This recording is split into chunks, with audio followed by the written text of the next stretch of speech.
Get ready to discover answers in the Bible with Bayless Conley. Now it's obvious Abram's being a blessing was tied to him being in God's purpose for his life. He was only a great blessing because he followed God's great calling. Was there risk involved? Certainly there was. He left everything that was familiar to him. He left Ur of the Chaldees, which archaeologists have found that they had paved roads. They had two-story homes that people lived in. They had an underground sewage system. It was a center for world trade at the time, a very, very advanced. And he left it all. He left family, he left friends, he left everything he was familiar with. And he obeyed God.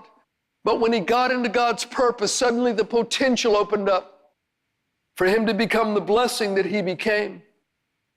Some people say, well, Pastor, I'm too old. Don't talk to me about that. Look at verse 4. So Abram departed as the Lord had spoken to him.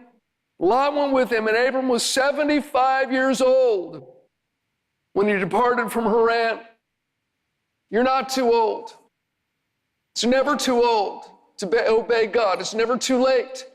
You know, I know two men. They're both in heaven now.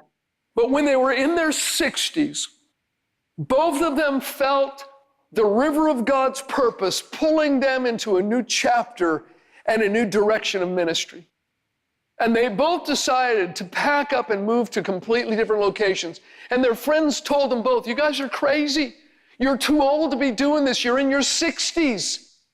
What are you thinking? You're going to leave family and friends? That their colleagues in the denomination told them, you're out of your mind.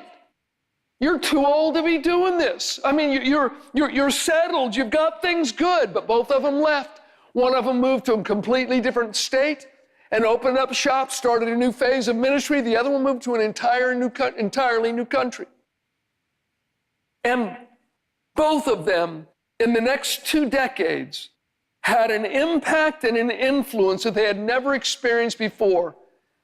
And both of them have had a measurable impact on world evangelism. Friend, today, if you hear his voice, don't harden your heart.